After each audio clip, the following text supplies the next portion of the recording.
presenting Mr. Keene, tracer of lost persons, in The Rented Cottage Murder Case, a new weekly feature on NBC's All-Star Festival of mystery, comedy, music, and drama.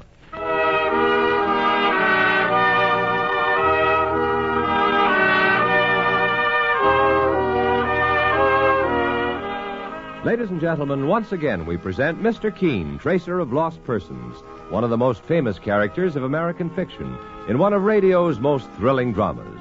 Tonight, the famous old investigator takes from his file and brings to us one of his most celebrated missing persons cases. Tonight's case is entitled The Rented Cottage Murder. Mr. Keene is presented by Anacin for fast relief from pain of headache, neuritis, and neuralgia, by Dentyne, the gum with breathtaking flavor, and Beeman's Pepsin, the gum that's great to chew and good for your digestion, too. And by Chesterfield. Ask your dealer for Chesterfield, the only cigarette that names all its ingredients.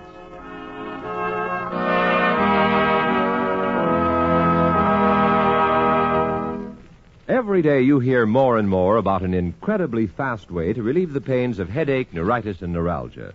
It's Anacin, A-N-A-C-I-N. Now, the reason Anacin is so wonderfully fast-acting and effective is this. Anacin is like a doctor's prescription. That is, Anacin contains not just one, but a combination of medically proven active ingredients in easy-to-take tablet form. Thousands of people have received envelopes containing Anacin tablets from their own dentist or physician, and in this way discovered the incredibly fast relief Anacin brings from pains of headache, neuritis, or neuralgia. So the next time a headache strikes, take Anacin, A-N-A-C-I-N, Anacin, in handy boxes of 12 and 30, economical family-size bottles of 50 and 100. Ask for Anacin at any drug counter.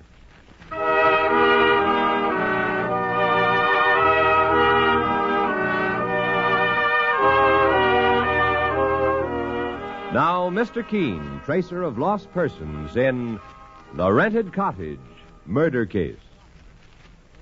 Our scene opens as three people are about to enter a gleaming white cottage.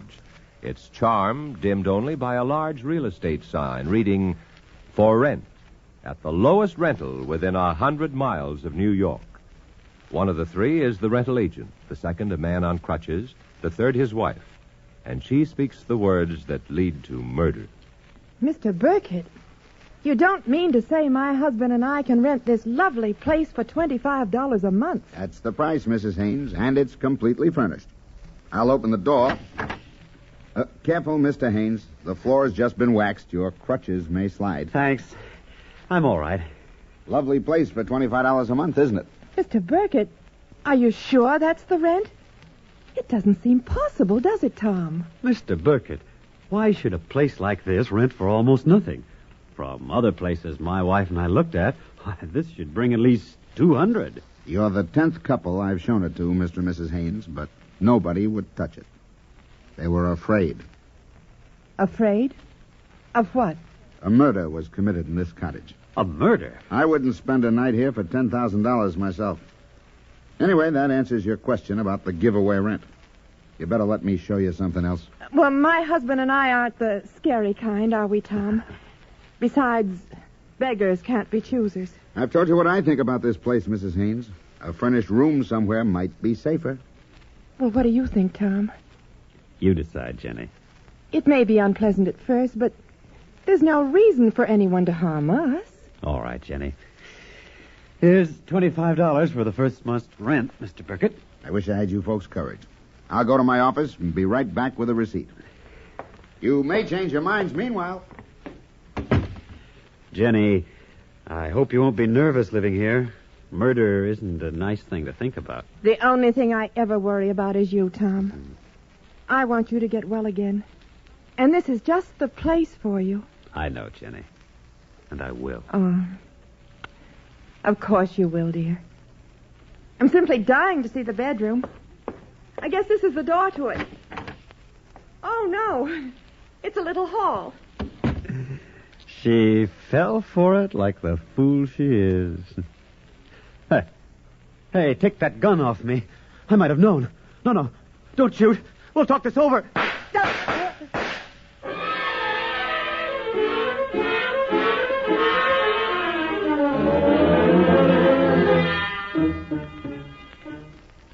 Mr. Keene, while I was in the bedroom, my husband Tom was murdered. If only I hadn't rented that cottage for $25. But it was so beautiful, and we were so poor. No. Try to calm yourself, Mrs. Haynes. My partner, Mike Clancy, and I can't help you without hearing your complete story. And that we can't, ma'am. It's a strange story you're telling. I know, Mr. Clancy. But the memory of seeing my husband dead on the floor with his crutches beside him will haunt me the rest of my life. Then your husband was a cripple, Mrs. Haynes? Oh, no, Mr. Keene. Not really a cripple. Tom was a traveling salesman for a large importing company. And early last winter, he made a trip to Canada and fell on the ice. He injured his hip so badly he had to use crutches ever since. I see. He was convinced he'd be a cripple for life and never resume his job as salesman again. I tried to convince him otherwise, but just as I thought I was succeeding, his firm discharged him as physically unfit to carry on his work. Well, a cold-blooded lot for a man to be working for, ma'am. Now let Mrs. Haynes go on, Mike. Tom's employers didn't put it just that way, Mr. Keene. They sent him a check for $300 and told him when he got better, they would try to place him in an office job. I see. The money they sent, added to our little savings, didn't make much, Mr. Keene. We were almost at the end of it when we heard of a charming little cottage for rent at $25 a month. Now, where did you hear about it, Mrs. Haynes? Tom said he saw it advertised, and we went out to see it. And the agent, Mr. Burkett, told you nobody would rent it because a murder had occurred there? Yes, Mr. Keene. And we were foolish enough to take it. Tom gave Mr. Burkett a month's rent. And just after the real estate agent left for his office to make out a receipt, Tom, as I told you, was murdered in cold blood. Mrs. Haynes, you may be sure that Mike Clancy and I will do our best to bring your husband's killer to justice. I knew you would, Mr. Keene. That's why I came to you.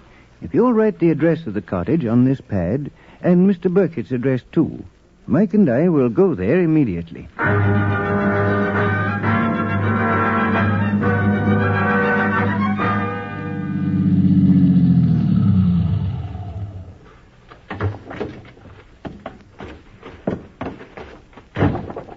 Well, here we are, Mr. Keene.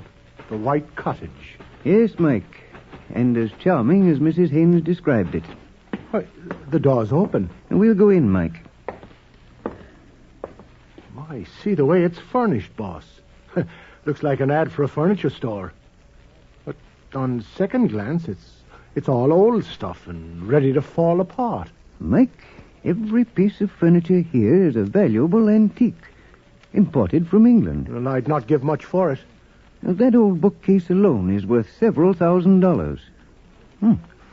Quite unusual furniture for a small cottage. Well, I guess Mrs. Haynes' husband was standing about where I am, Mr. Keene, facing the front door when he was shot. Yes, Mike. And I imagine this door behind us leads to the bedroom hall. Now listen, Mike. There's someone in the bedroom. Come on, and have your gun handy.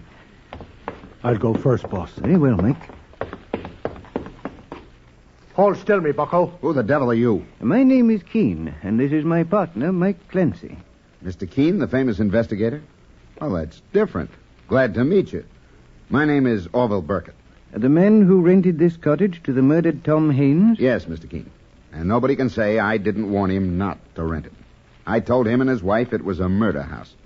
I wouldn't spend a night here for $10,000. I notice you've moved the bed into the middle of the room, and everything else as well. May I ask what you're looking for? A pair of crutches, Mr. Keene. A pair of crutches?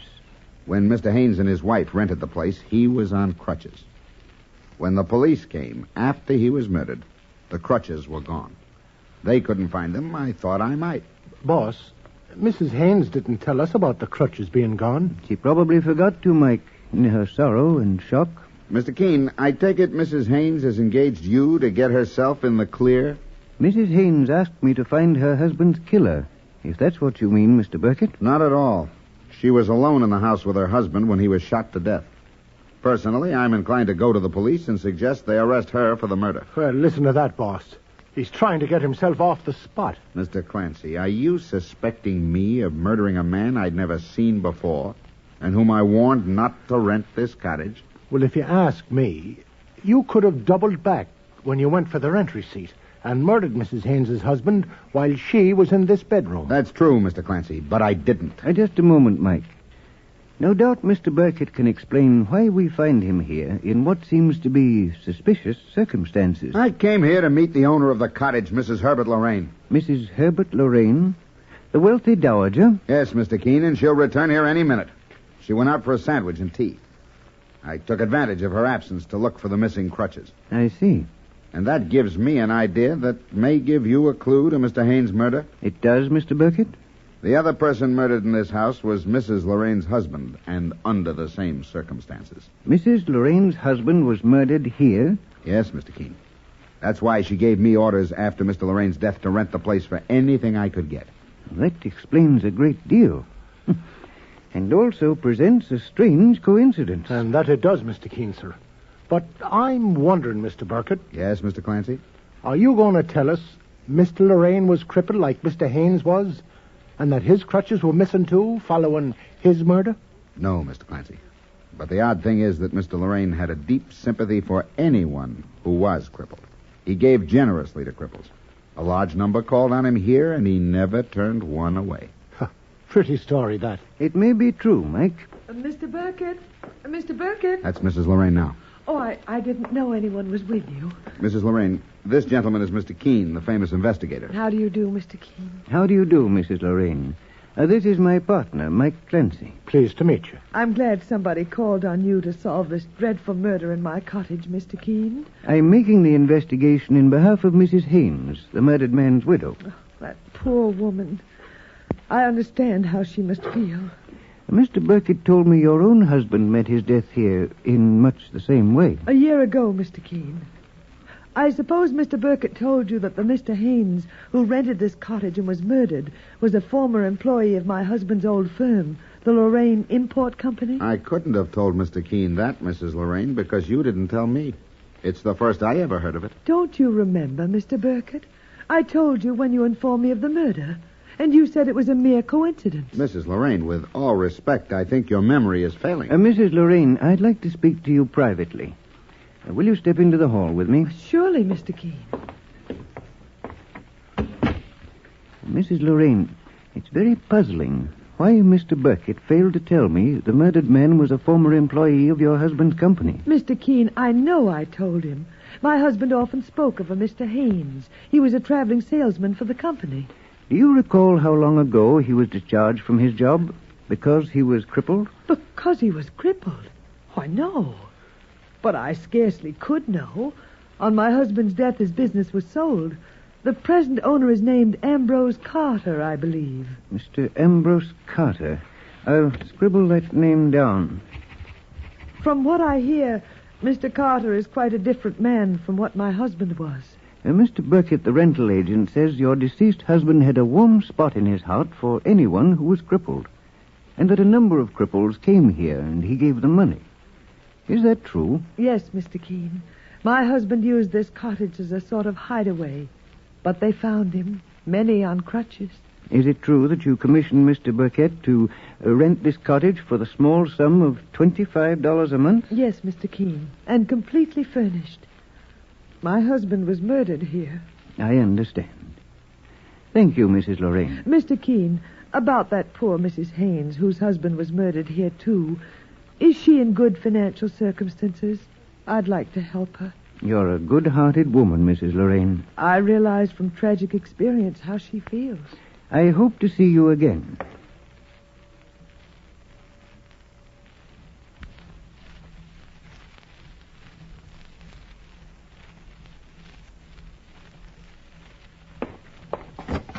Mike, would you come here, please?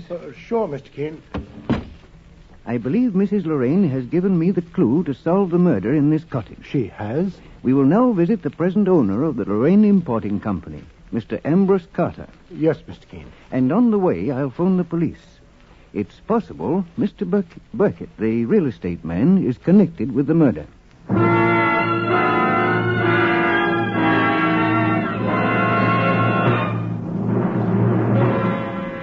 Mr. Keene will return in just a moment in The Rented Cottage Murder Case. But first, here's something of interest to you.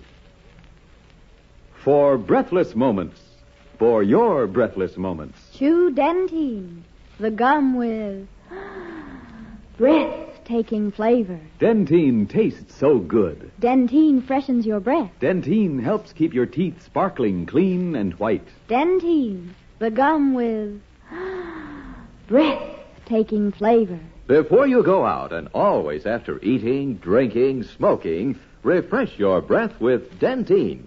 You'll love Dentine chewing gum, for Dentine has a wonderful, tingling, nippy flavor that lingers on and on. It's delicious. And remember, Dentine helps keep your teeth white, too. Keep Dentine handy. You'll enjoy refreshing your breath when you chew Dentine. So, for breathless moments, for your breathless moments. Chew Dentine, the gum with breathtaking flavor.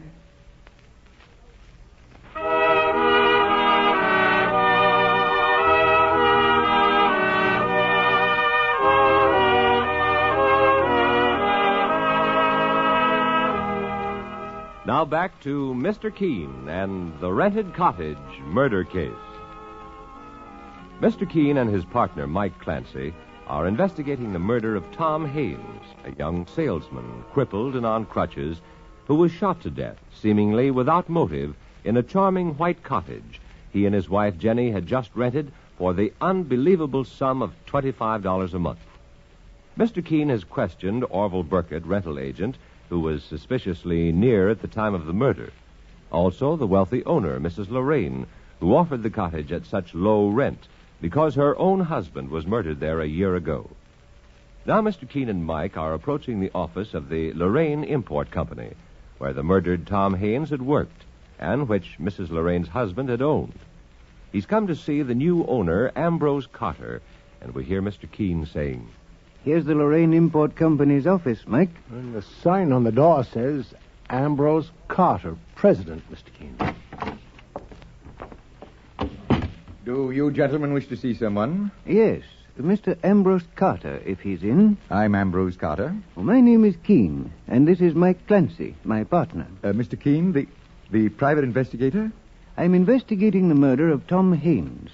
I understand he was employed by you, Mr. Carter. Tom Haynes worked here until 6 months ago. I'm surprised to hear he was murdered. You hadn't heard, then? No, Mr. Keene. Where was he murdered? At Mrs. Lorraine's cottage, a few minutes after he had rented it. Does that ring any bells for you, Mr. Carter? None, Mr. Clancy. I'm sorry. But I'm afraid I have no information for you. You're in the importing business. May I ask what you import? A little of everything, Mr. Keene, from all corners of the world. I notice a case filled with surgical supplies in the next room. Even a display of crutches. Do you import them, Mr. Carter? Yes, those came from France. But since I took over the business from Mr. Lorraine's estate, we're discontinuing that line. Tom Haynes was on crutches when he was murdered, Mr. Carter. Was he really? I didn't know he used crutches. Well, I'm informed you discharged him because he was a cripple, saying he couldn't continue his work as a traveling salesman. Then you were misinformed, Mr. Keene. Who told you that? The murdered man's widow, Jenny Haynes, told me. That's wrong. Her husband quit his job here. Mr. Carter, may Mike Clancy and I look at one of those crutches in the case? You certainly may not. The case is locked. Well, I'll open it up and get a pair out anyway, Mr. Keene. Never mind, Mike. We'll bid Mr. Carter goodbye now. Glad to have met you, Mr. Keene. I hope I didn't give you any wrong impressions. I understand. Good day. Mr. Keene, sir, why are we leaving so fast? He's sufficiently alarmed as it is, Mike. My request to look at the crutches in that case shocked him. Oh, yes, it did. And I picked this card off the floor. Why, it's Mr. Carter's own card. Expressing sympathy at the death of the murdered man. Undoubtedly, it was to be sent with a floral offering to Tom Haynes' funeral. Well, Carter said he didn't know Mr. Haynes was dead, boss. There's a sinister connection between Carter's office, Mrs. Lorraine's cottage, the agent, Orville Burkett, who rented it, the murdered man, and the crutches. Yes, boss. I'm going to ask Lieutenant Hale of the police to confiscate a pair as murder evidence. Well, what's the next move, Mr. Keene? We'll return to the office immediately, Mike, and put certain things into operation.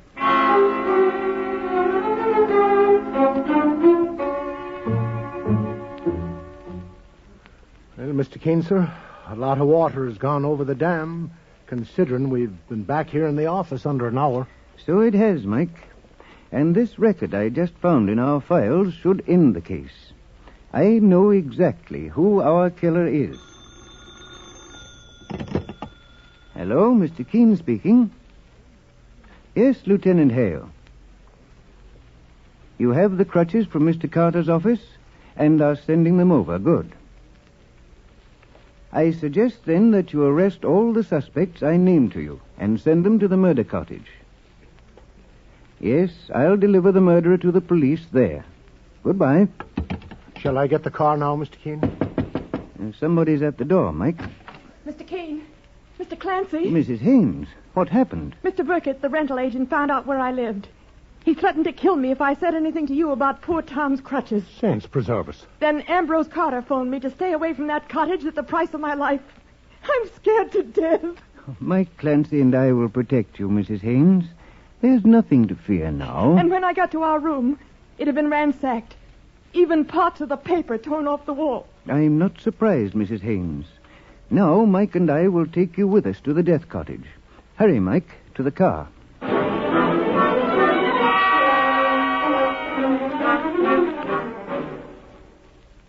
Ring the doorbell, will you, Mike? Don't be frightened, Mrs. Haynes. Oh, Mr. Keene, I'm so relieved it's you. The cottage is surrounded by policemen. Mr. Burkett and Ambrose Carter are in the bedroom. The police arrested them both. Mrs. Lorraine, this is Mrs. Haynes, the murdered Tom Haynes' widow. Thanks for offering to help me, Mrs. Lorraine. My husband was murdered here, too, Mrs. Haynes. Mr. Keene, I can't understand, but Mr. Burkett advised me to move all the furniture out of the cottage. He says he'll put it in storage. Mrs. Lorraine, you say Mr. Burkett and Ambrose Carter are in the bedroom? Yes, Mr. Keene. I'll open the door. Is this your doing, Keene, having me arrested? Yes, Mr. Burkett.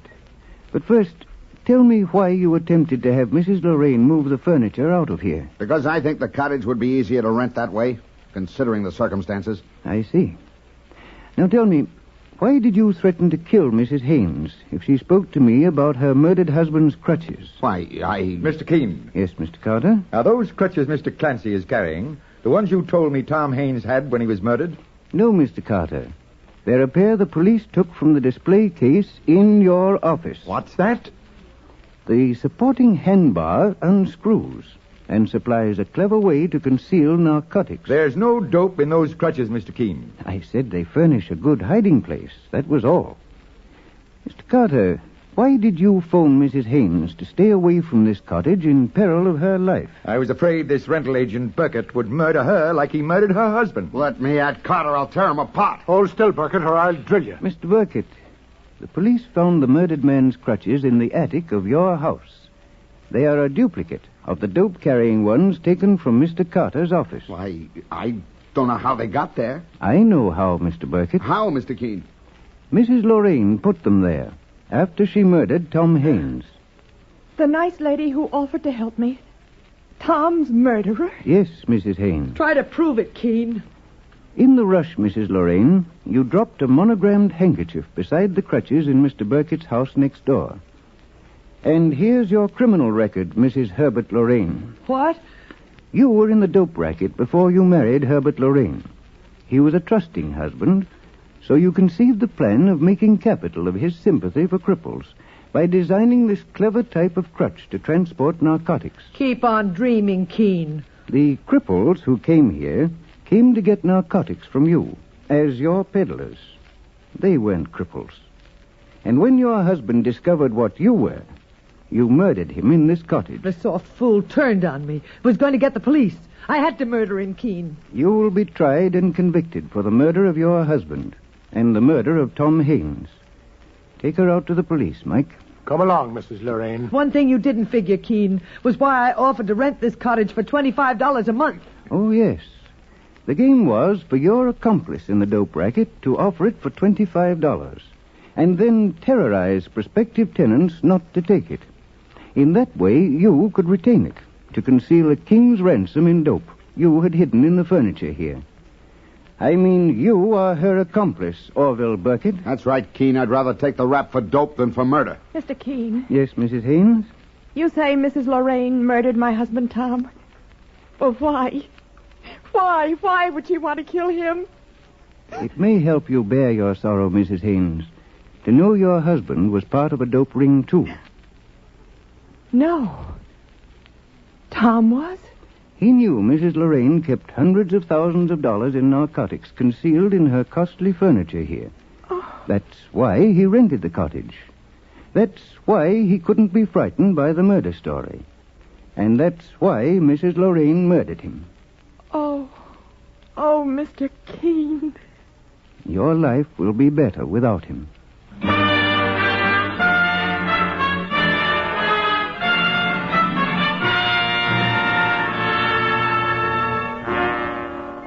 And so Mr. Keene finds the solution to the rented cottage murder case.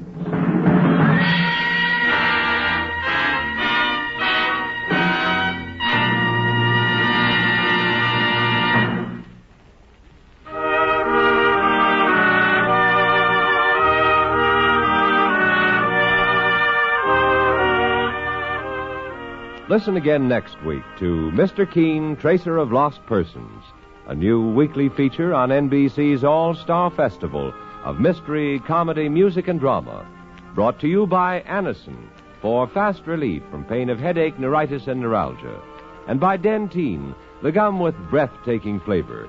And Beeman's Pepsin, the gum that's great to chew and good for your digestion, too. And by Chesterfield, the only cigarette that names all its ingredients. Sound off for Chesterfield, the cigarette that's much milder, with an extraordinarily good taste, and most important, no unpleasant aftertaste. Mr. Keene, Tracer of Lost Persons, is based on the novel Mr. Keene. The radio sequel is originated and produced by Frank and Ann Hummert. Dialogue by Frank Hummert. Directed by Richard Leonard. Philip Clarke plays Mr. Keene. Your announcer, Jack Costello. Remember, Mr. Keene is on the air at this same time every Thursday at 8:30 Eastern Standard Time. Don't miss Mr. Keene next Thursday, when the kindly old tracer turns to The Mother's Plea murder case.